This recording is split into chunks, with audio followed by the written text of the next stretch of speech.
Hello everyone, welcome to orbit academy. आज हम पढ़ने जा रहे हैं पार्ट 7 पीवाईक्यू क्वेश्चंस का, जो कि बेस्ड है इलेक्ट्रॉनिक्स पर। चलते हैं क्वेश्चन नंबर 61 पर। Which of the following is false. तो ये जो है बूलियन अलजेब्रा के जो है एक्सप्रेशन गिवन है, तो इसमें से हमें फाइंड आउट करना है कौन सा फॉल्स है। तो जो पहला है a.1 इक्वल टू a। तो यहाँ पर जो a वेरिएबल है ये हो सकता है 0 एंड 1। तो ये एंड ऑपरेशन चल रहा है यहाँ पर a.1। तो यहाँ पर a 0 होगा, .1 तो हमें मिलेगा यहाँ पर 0, और 1 होगा तो मिलेगा 1। इसका मतलब ये सही है, तो पहला हमारा जो है सही है। दूसरे को चेक करते हैं। हमें जो है फॉल्स जो है कंसीडर करना है यहाँ पर। तो जो सेकंड है a and a bar equal to 1। तो a अगर 0 है तो a बार कितना हो जाएगा, 1 हो जाएगा। तो यहाँ पर हम जो है 0.1 इक्वल टू मिलेगा हमें 0। तो ये गलत है। a bar a.a bar equal to 0 मिलेगा यहाँ पर हमें। अगर यहाँ पर a की जगह पे 1 रख लेते हैं और a बार हो जाएगा 0, a.a बार इक्वल टू हो जाएगा 1.0, यानी a एंड 0। तो ये हमें मिल जाएगा 0। तो यहाँ पर एंड ऑपरेशन हो रहा है। जो तीसरा है हमारा a+a बार इक्वल टू मिलेगा 1, क्योंकि यहाँ पर और ऑपरेशन है। अगर ये a इक्वल टू 0 है, a बार हो जाएगा 1।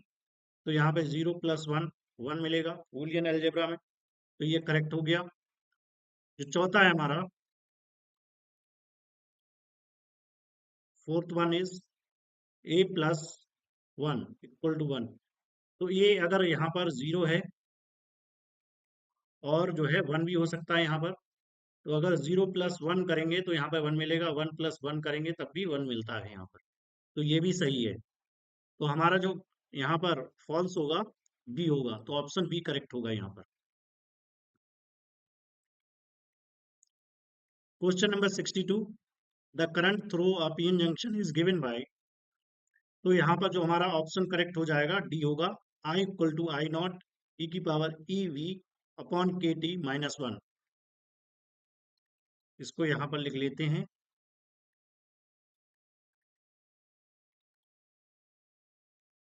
तो ये डायोड करंट है। यहाँ पर जो I है इसको हम बोलते हैं डायोड करंट। I0 है यहाँ पर रिवर्स सैचुरेशन करंट।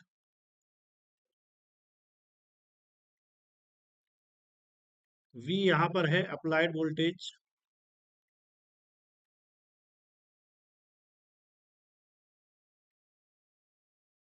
K है यहाँ पे बोल्ट्जमैन कांस्टेंट।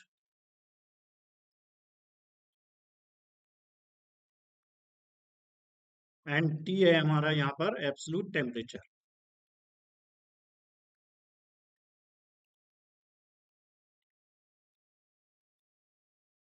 चलते हैं क्वेश्चन नंबर 63 पर। Which of the following gate is universal gate.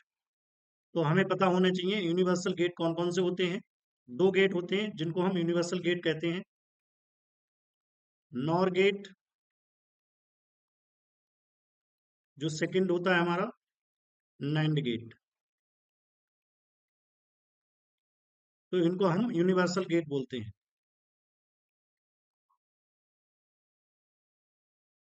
Universal gate क्यों बोलते हैं इनको, क्योंकि इनकी सहायता से हम कोई सा भी गेट बना सकते हैं, कोई सा भी ऑपरेशन कर सकते हैं। जैसे नॉट बना सकते हैं, एंड बना सकते हैं, एक्स और बना सकते हैं।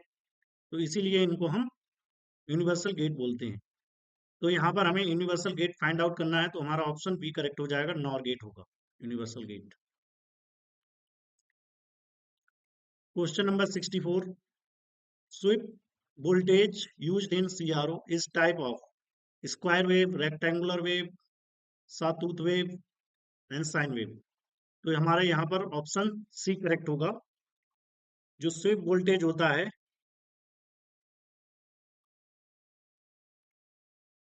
इन सीआरओ की जो फुल फॉर्म होती है कैथोड रे ऑसिलोस्कोप होती है। इसमें जो स्वीप वोल्टेज होता है is a sawtooth wave form होती है यहाँ पर, तो इसको हमें याद रखना है।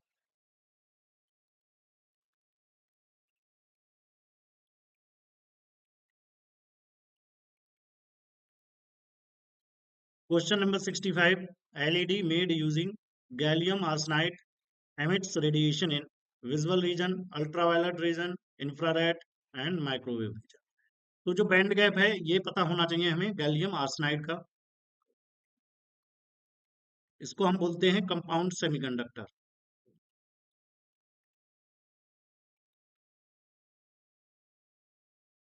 ये डायरेक्ट बैंड गैप सेमीकंडक्टर भी होता है, डायरेक्ट बैंड गैप सेमीकंडक्टर। इसका यूज हम एलईडी और लेजर में करते हैं। तो जो गैलियम आर्सेनाइड का जो बैंड गैप है that is equal to 1.43 electron volt. तो यहाँ से हमें लैम्डा को कैलकुलेट करना है यानी वेवलेंथ को। ई इक्वल टू होता है H C upon lambda, equal to होता है एच न्यू, और जो न्यू है उसकी जगह हम रख देंगे सी अपॉन लैम्डा, तो हमें मिल जाएगा एच सी अपॉन लैम्डा। इसको हम लिख सकते हैं ई अगर जो है हमारा इलेक्ट्रॉन वोल्ट में है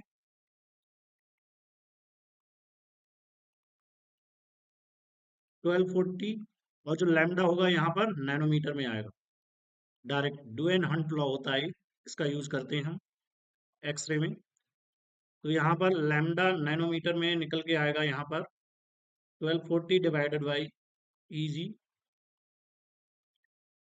1240, जो बैंड गैप है 1.43।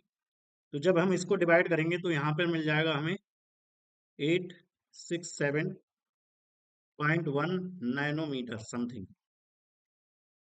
तो हमें पता लगाना है कि ये किस रेंज में आएगा। तो जो हमारा विजुअल रीजन होता है, विजुअल रीजन ये होता है 400 नैनोमीटर से लेकर 700 नैनोमीटर। इसके बाद जो आता है वो आता है इंफ्रारेड विजुअल के बाद। तो हमारा जो करेक्ट ऑप्शन हो जाएगा वो हो जाएगा सी।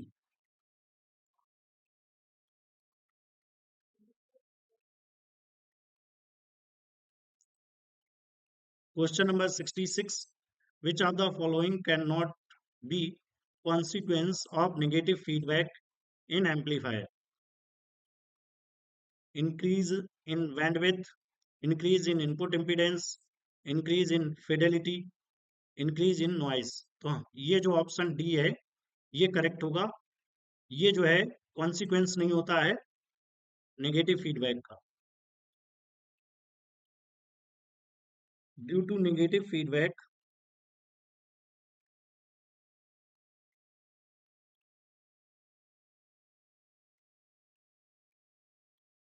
इन एम्पलीफायर,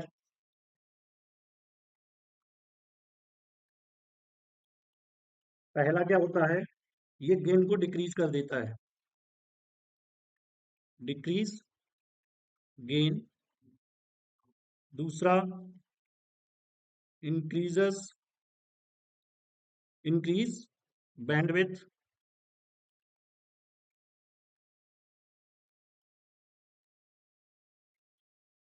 तीसरा इंक्रीज इनपुट इम्पीडेंस। चौथा इंप्रूव फिडेलिटी। फिडेलिटी का मतलब होता है डिस्टॉर्शन, यानी रिड्यूस डिस्टॉर्शन। पांचवा होता है रिड्यूस नॉइस, नॉइस कम हो जाता है इसमें। सिक्स्थ है स्टेबिलिटी इंप्रूव हो जाती है, इंप्रूव स्टेबिलिटी ऑफ एम्पलीफायर। तो इनको हमें याद रखना है। तो यहाँ पर जो हमारा रॉन्ग आंसर होगा वो होगा इंक्रीज इन नॉइस, क्योंकि ये नॉइस को क्या करता है, रिड्यूस कर देता है। तो can not consequence of negative feedback is increase in noise. Question number 67, which of the following is not the basic logic gate. तो जो बेसिक लॉजिक गेट होते हैं वो 3 होते हैं। बेसिक लॉजिक गेट, इनको याद रखना है हमें। पहला होता है हमारा और गेट, सेकंड होता है एंड गेट, थर्ड होता है नॉट गेट। तो यहाँ पर बेसिक जो लॉजिक गेट है एक्स और नहीं होगा, तो ऑप्शन सी करेक्ट होगा यहाँ पर। चलते हैं क्वेश्चन नंबर 68 पर। The cut in voltage for germanium diode is nearly. तो हमें पता करना है कि जो कट इन वोल्टेज है वो कितनी होगी यहाँ पर। जो कट इन वोल्टेज होती है इसको हम थ्रेशोल्ड वोल्टेज भी बोलते हैं, और ये मिनिमम फॉरवर्ड वोल्टेज होती है जिस पर डायोड जो है करंट को जो है कंडक्ट करना स्टार्ट कर देता है। Cut in voltage also called threshold voltage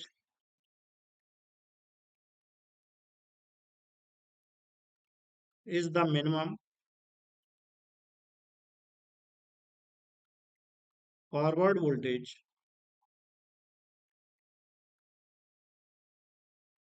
at which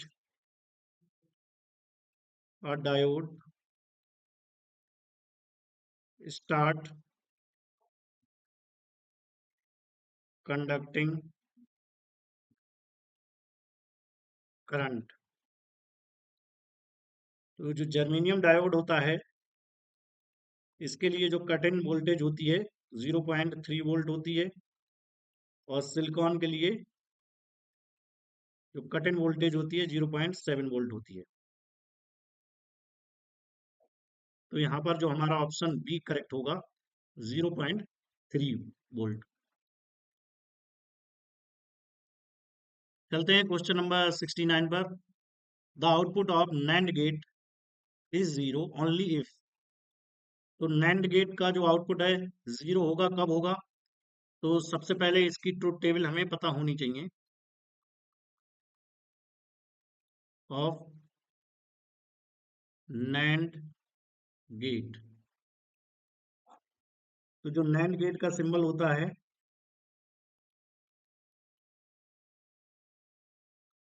ये है सिंबल। यहाँ पर आउटपुट मिलता है हमें ए डॉट बी का बार। तो इसकी जो ट्रुथ टेबल है ए बी एंड आउटपुट 0 0। तो यहाँ पर हमें मिल जाएगा 1 0 1, यहाँ पर मिलेगा 1 1 0, यहाँ पर मिलेगा 1 1 1 पर मिल जाएगा हमें 0। तो यहाँ पर जो ऑप्शन करेक्ट होगा हमारा बी होगा, इसको बी कर लेते हैं। All the inputs are 1। जब सारे इनपुट्स 1 हो जाएंगे तभी आउटपुट हमें 0 मिलेगा। तो ये ट्रुथ टेबल है नैंड गेट की।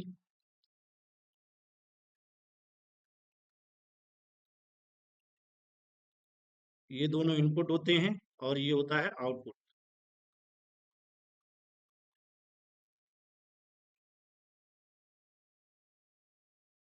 चलते हैं क्वेश्चन नंबर 70 पर। A Zener diode is suitable for option A voltage regulation, B current regulation, C both A and B, D rectifier। तो जो रेक्टिफायर की तरह यूज करते हैं हम वो सिंपल पीएन जंक्शन डायोड होता है। तो ये ऑप्शन तो हो नहीं सकता है यहाँ पर। जो करेक्ट ऑप्शन होगा ए होगा, वोल्टेज रेगुलेटर की तरह यूज करते हैं जीनर डायोड को। जीनर डायोड हमारा रिवर्स बायस में का वर्क करता है, तो इसको हमें ध्यान रखना है। और यूज करते हैं इसको, यूज इन वोल्टेज रेगुलेशन। क्यों करते हैं? क्योंकि इसकी जो IV करेक्टरिस्टिक्स होती है उसको हमें याद रखना है। बाई पर लेंगे आई, और जो एक्स डायरेक्शन इधर लेंगे वोल्टेज। तो इस तरीके से हमें ब्रेक डाउन मिलता है यहाँ पर। तो इसको हम बोलते हैं VZ। ये जो है जेनर ब्रेक डाउन होता है। तो यहाँ पर ये वोल्टेज कांस्टेंट रहता है, इसीलिए इसको हम वोल्टेज रेगुलेटर की तरह यूज करते हैं।